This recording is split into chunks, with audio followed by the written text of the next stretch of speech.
Hi, we are back for more PPA podcast, I guess. Today I'm with Jster. Say Hello there. hi.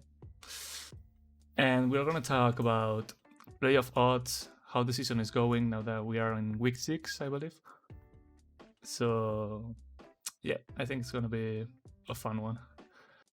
We will start with Paradox Division, which Yeah, if you look at the leaderboard, it kind of already yeah, tells us the story. I actually didn't think it would go this way at all.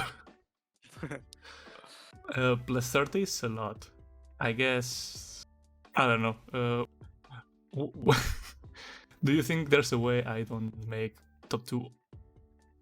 I really do think so. Who have you got for your next two? Watermelon Man and Smash. Yeah.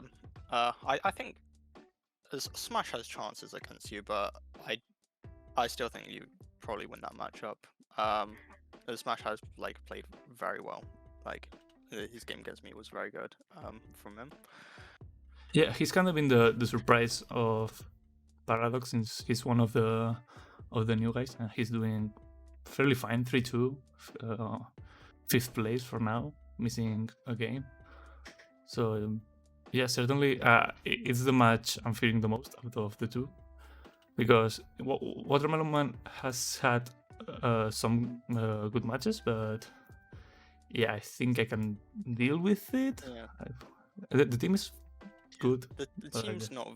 I wouldn't say it's very cohesive. It doesn't properly fit together. The Titan's really out of context. Yeah.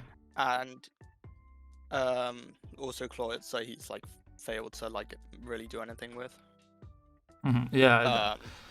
For Glevitzer, I think he's missing some trick room setup, which he doesn't really have. And the Titan without Snow, yeah. Slow King, I've been saying it for a while, but yeah. And he does consistently try to make a Brute Bonnet Torkoal lead work, but I don't think that's the way to go about it. I think either playing into Trick Room or Torkoal Lilligant, just straight up playing to Torkoal's strengths, or maybe going more for the Garchomp, could work a bit better than because Torkoal Brute Bonnet doesn't put on any major pressure. There's no pressure of Trick Room coming up. There's no offensive pressure other than a possible eruption or just high damage from Brute Bonnet's attack stat, which both of them are really slow. There's no speed control in the duo. It's not a good lead to be going for almost every game. Yeah, I just checked the skill leaders and stuff, and Torkoal has 2 kills from the whole season. So no. that's not good. And Lilligant 0. So certainly Garchomp is his main threat. Is the one that's doing anything at all.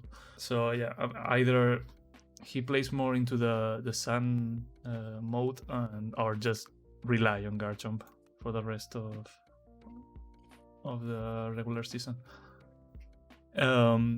After me, we didn't really say it at the start, but I'm currently 6-0 with a plus 30, first place, and in the second place there's Lucky, also with a 6-0. Yeah. I do think Lucky is I do generally think Lucky is slightly better than you, but you do have a much larger differential to show for it. But both being 6-0 is hard to really say anything definitively. I think I do have a larger differential because I think I won against Vihant with a 8-0, so yeah, that did happen. That helped a lot. But I think he's fighting Vihant this week, so this next week. So maybe he catches up a bit with that. Because right now, the only way, if we both win, he basically needs to have really good differentials, and I need some like +1 or +2s if he wants to get Well, I that mean, first place. part of like me thinking Lucky's slightly better is possibly because how like quickly I got like destroyed by his team, Hmm. and like he was really just like a massive step up from me. Yeah, I And mean, it really did show in the games. Like it was not a good showing for me. he already won his division last season, so Yeah, he's certainly one of the top players. I guess if JQ didn't win against him on semifinals, he could have won the whole thing. But yeah, that's in another world, I guess. Lucky and I will be top 3, I guess, at least. yeah. There's no way we don't make playoffs at this point. And the rest are way closer together. And also, as of just this week, then you two are the only unbeaten Yep. coaches in the entire league. Yeah, we'll talk about redivision because that's an interesting case. Yeah. Now, I think 3rd to 7th place is where the interesting stuff is happening in Paradox, because everyone is 3-2, 3-3, 2-3, and they can really. There are 4 spots for like 6 players, so that's gonna be interesting to see. I think you will make it because you already have the best differential with the 3-2. I think the schedule is pretty decent, and you are already. Yeah, I do play Tux next week, so that one's one to look out for. Yep. And I think, well, I feel like a lot of the lower teams in the Paradox leaderboard are ones I weren't expecting to be there. Well, I mean specifically Feathers and Cammy.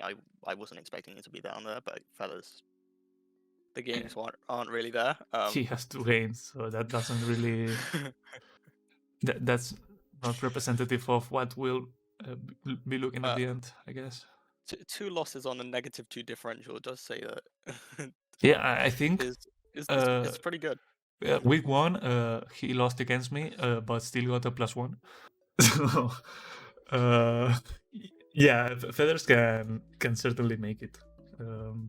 He just needs to play, I guess, because I mean, since he did warn that he would be on a trip, he didn't get any forfeit losses, I guess. No one asked for them either, so he can still play it out, I guess. And then Cammy missed 1 week, but Cammy is out already. Yeah, she's not been doing like not been doing well at all in the game she has played. I do not think stall is the way. I'm just gonna say that. Yeah, I agree. But yeah, I mean, she hasn't played all 4 matches. I think it's only 3. One was a forfeit. Yeah. But the rest, there weren't. From what I've seen, there weren't really signs of life in those games. No, I think she just showed up and played with whatever without any prep and just to get through it.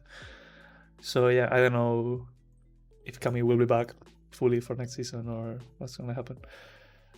But yeah, Cammy certainly has been the surprise out of the bottom of the league, because I'm not counting Feathers for now. And yeah, -18 with a 0-4 record is pretty rough.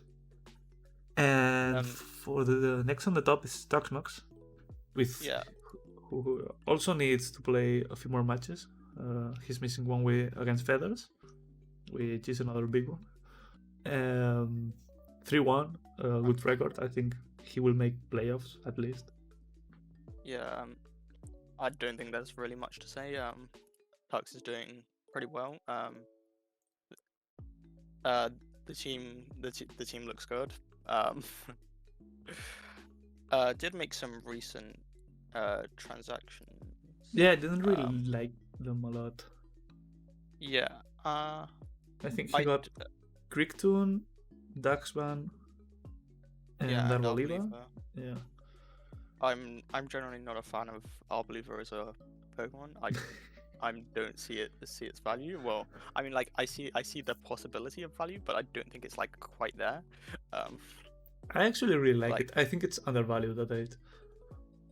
I think it the can idea go. of just trying to harvest all every game is not one I'm a fan of, and I don't think it can work most of the time, and it's not as consistent. I know that But in Max Division it has been played yeah, that way with the Harvest all with I've Elixir. seen some special Arboliva. Yeah, Like that's more. the way I usually use it. Like either choice specs Yeah. or throat spray, and just demolishing with hyper voices and gigatrains. I think the Oh, it does versatility of have. having both sets, I think it gives it a lot of value. It's It hard does to have deal with. base 125 special attack, Yep. so that is something to work with. Definitely. I think for the lower half of the draft board, I think it's one of the better ones to pick. But I don't think this is the team for it at all. But it is on the it's on the lower end of speed, and the trick room options on Tux's team aren't quite there. Yeah, but his trick room setter is Galate. Saydak doesn't get it, so it's only Galate, and I don't know. I don't trust in trick room Galate with this team specifically. Well, there's not really any other mon that really wants to be in trick room, like Chiyu and Goldengo, and Chiyu, Goldengo, Talonflame, and Vivian just want to go fast. And he's been using so an offensive Gastrodon, which has been working. So I guess you could just bring it in trick room and try to sweep with it, Muddy Waters. But yeah, I don't think it could catch someone off guard. But I'm saying because it has happened not with trick room, but just spamming hydro pumps and earth powers and just killing people with Gastrodon. Yeah. Which but I don't think the trick room mode would like really be properly playable for that team. Oh no, not at all. Like, no, I agree. I don't think those transactions were the best. Dropping Meowscarada is a weird one. Maybe it's just like not worked out for him somehow. Yeah, in the message he sent me when he made the transaction, he said that he would try something for the last match, and if it didn't work, he'd drop it, and I think that was Meowscarada. I think. But and Whiscash was not doing anything at all. As expected. But I mean, still 3-1, good record. Yeah. He still has some tough matches. So we've yet to see these changes in action, have we? Yeah. He still has in the schedule the week 4 match against Feathers, a Smash for this week, which is also a pretty tough match. So playing against Smash and also me and next week is you, and last week also Mailman. So and tough Mailman. schedule. Yeah, really tough 4 matches. I guess he'll end up with either a 4-4 or 5-3 record. Yeah, maybe more towards 5-3, and that will make it like 4th, like he's right now, and that will be like fine, I guess. Yeah. Next, Smash. I'd say Smash is doing pretty well. Like, I think for Smash's team, I think he's like committed a little too hard towards the trick room. But it's been working so far. Has he? I mean, the only games I remember are the ones that he used the Pachirisu with the weakness policy Armarouge. That has worked. Yeah. Well, outside of Trick Room, that's like his only thing. When he gets Trick Room up, it's like a really dominant team. And it's like hard to do anything against when like within Trick Room. But and also, well, you can see from my game against him, like he doesn't fully collapse outside of Trick Room and looks for ways around it. Like the Swords Dance Excalibur with Ice Shard to use priority, and find other forms of speed control. And yeah, he's 3-2 plus 0 differential. He's missing a match as well against who? I mean, I guess it's this week's match against Tuxmax. Wow. Yeah, of course, we said it earlier. Yeah, so someone will get knocked down a bit this week. Either Tuxmax going with a 3-2 or Smash with a 3-3, which will make things spicy around that 7th, 6th, and 7th seat. Which right now Tux is having to play like Feathers and like Feathers Smash Me and Mailman. Just like, so that's just gonna spice up the whole playoffs area. Mm-hmm. Yeah, we should have done this at the end. Right now it's like the calm before the storm. Yeah, it's like everyone is pretty equal. Nothing's happening. Everyone is like 3 wins. We're chilling. But next week is gonna be everyone for himself. Let's see who makes it, and who doesn't. And next is Matthew, who even himself is a bit surprised to be in the conversation. Yeah, I'm also surprised by Matthew. I mean, with his like, just looking at the team, it's not something I'd call like a very good team, but he's been playing it pretty well. Like, quite differently to how I'd look at the team. He's like gone for the Moxie Gyarados a lot, and played towards that as a win condition. And also, supportive I Am Valiant is never one I'd like even consider. Oh right, he brought it that 1 week. That was pretty crazy. I have to pull that up. Yeah, I really like a lot of the ones in his team individually. I'm not a fan of them together, but it's been working good enough. I think his losses have been against pretty tough opponents. He won against Watermelon Man. He lost against Smash. I mean, it was a 1-2. I think it was pretty close. He lost again against Tuxmax with a win. I saw this one earlier. He did really well in the first match and actually won that one.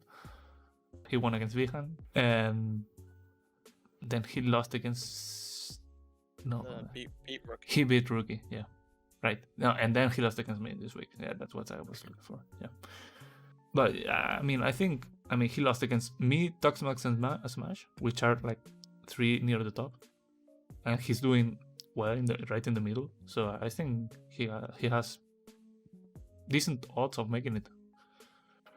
Well, his upcoming games, he's got. You're week 8, right? Yeah, Kami and week 8. So, yeah, he'd probably have to win at least one of them to make playoffs. Which does like complicate things a little. I think he has good chances against Kami.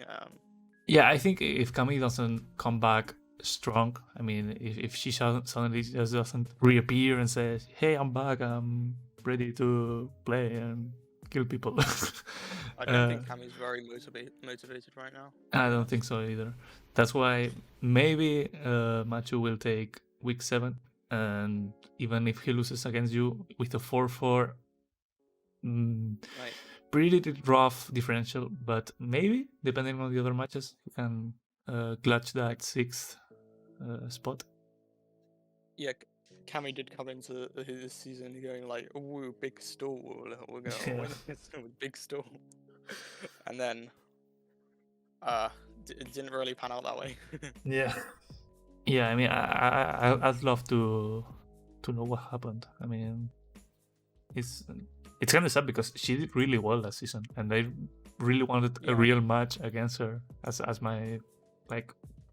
And there's also the comedic Breloom storyline. Yeah. I prepped a lot for that Breloom and didn't even show up. I was so sad. So yeah, I think also in a similar situation, it's Mailman, another of the new people in the league, which is also missing a few matches. I think one of them is against Kami as well. Yeah, he's missing week 4 against Kami, and then this week against Watermelon. Yeah. So if we were to give him these 2 wins, it's already a 4-2, which puts him like top 3. I think that will be rough to take down. If there's anything that's like, if there's anything that's making him win is Sandy Shocks. Yeah, because that one is for 13 points. That has done very well. yeah, certainly. Sandy Shock will be one of the months that will get a point increase. 16. Yeah, 15, around 15, I think is a better spot. 15, 16. It's really good. Then he's fighting Rookie and Taxmax. So yeah, maybe he will probably get 2 or 3 wins out of the 4 remaining. But well, when I'm actually looking at his team, then I'm like, from his team, I'm only really looking at like from what we've seen. I only really remember Bundle, Mousehold, Lefkey, and Sandy Shocks like doing particularly well. Yeah. All the rest of his mons, we haven't like really seen much from. Hasn't really made great use of them. I mean, was Taurus a recent trade or? I don't remember. I think it's been there from the start. I don't think Taurus went undrafted. I mean, if that was me, that Taurus would be another one on top of the leaderboard. Yeah. Yeah. As you can see, my Taurus right there. Yeah, actually, Taurus has been one of the better ones. All 3 forms are really solid with really good options. Intimidate, Will always Aquajet. They are just awesome. So I mean, I just see them like I think Taurus is definitely going up in points, and another one that's going up in points for the next season probably. Certainly. So, like definitely overperformed its point value. I just saw this low points. It did get like good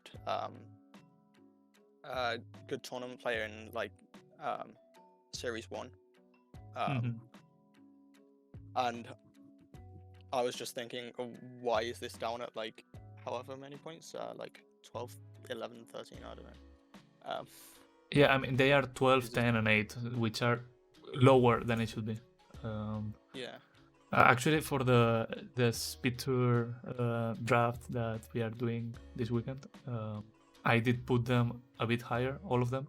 But since we ended up doing the tier thing, that didn't really come into play. But I already balanced that a bit because they are just really good ones. And I'm trying to check what has he used, and he only brought Tauros last week. I don't know if it was it might have been a trade because Bismagius was in his team and it's no longer there, so maybe there was some trading involved. But the only mons that have gotten kills so far are Mousehold, Iron Bundle, and Sandy Chucks and Klefki. So yeah, those are the only 4 mons that exist in his team at all. Yeah, so a little bit of a shallow team. Maybe that Tauros will give it another dimension, but we are yet to see that. But yeah, I think he has a decent rest of the schedule to get that are either 2 wins, maybe 3. So he will be also fighting for those spots. Now I think the rest, the next 2 are pretty much out, being Watermelon Man and Rookie. They have been playing well. I mean, when you look at the games individually, they are always like close to winning. They just never get to seal the match and end up like losing in dumb situations. And the differential isn't good enough. I think for even if they got a few wins, they just couldn't. Well, rookie can only go 3-5. Yeah, with yeah. 2 Rookie's out, matches. but Watermelon, even with a 5-3, which I don't think can happen because he has a really tough schedule. That -12, it's gonna be real quite rough to get back from. And rookie did only get a forfeit win from Kami. from Kami, I think. So yeah, these two are probably out. So we have the top 7 pretty tight, and then Feathers, which we will see as we talked about. Yeah, Feathers play your matches. Yeah, I mean, at least one of them, just so we can see if, because if he loses with a 0-3, maybe we can say, yeah, he's washed up, he won't make it. But right now, like, there's a solid chance still. I don't know. And then Kami and Bihan, who are 100% out. I don't think Bihan was talking about just giving forfeit wins the rest of the matches. I would like to compliment Vihan on actually sticking around. Yeah. Yeah, at the start of the season, it was pretty rough for him. I mean, he didn't know if he was actually going to play and that. And he actually tried at least. He worked really hard on getting him a solid team, which he almost did. I think he kind of maybe attributes the problems to the team too much. Like, there's too many transactions. Like, he changed his team like 3 times. Mm-hmm. So like maybe not really properly understanding the team and playing it effectively. More so is the problem. Yeah, he's like played like 3 different variations of it. I don't really know if he really plays outside of these matches at all. I mean, like regular BGC and stuff, because he has like a quite standard team with Palafin, Among Us, Arcan, and Core. And when I played him, I just like played really like linearly. I didn't really need to make any like choices or anything. I just like did the thing and that's it. Yeah, that's generally just how I play. I just click my buttons and oftentimes it works out. So yeah, I have a team that works like that. So I mean, yeah, with that simple Scissor, yeah, it's kind of just click buttons. Yeah, it's also quite a fun way to play. Just every China's on edge. Your mons have no bulk. Just gotta kill everything fast. So yeah, that pretty much sums up Paradox. Do you want to make like a prediction of the 6 that will make playoffs? Well, the first 2, obviously. Yeah, those are no surprise. Automatically. Yeah. I think it's actually quite tough. I think we'll see me, Tux, Smash, and Mailman go to playoffs. You are also leaving Feathers out because I am leaving Feathers out. Yeah, I have no clue for Feathers. It's almost week 6 now. Mm-hmm. 2 matches isn't quite enough to get. Well, 2 losses isn't quite enough to get there, to say the least. So. Yeah. I'm actually going to say something quite similar. I think it will be me and Lucky, one of the 2 on the top. I'm on the fence about that. Then you and Darksmox again. I think I'm gonna leave Smash out. I think if I win my match against him, he will be on a tougher spot. And Machu has just been going all out with playing. He's even joined the other division with 2 more teams. I think he will clutch it. So I'm giving him the 6th seed. Machu is just imperializing the entire league. Yeah. So yeah, I'm giving it to my boy Machu. And Meima, I think the schedule is doable enough that he will get like 4-3 or 5-3 with a decent differential and just make it. So yeah, that was Paradox.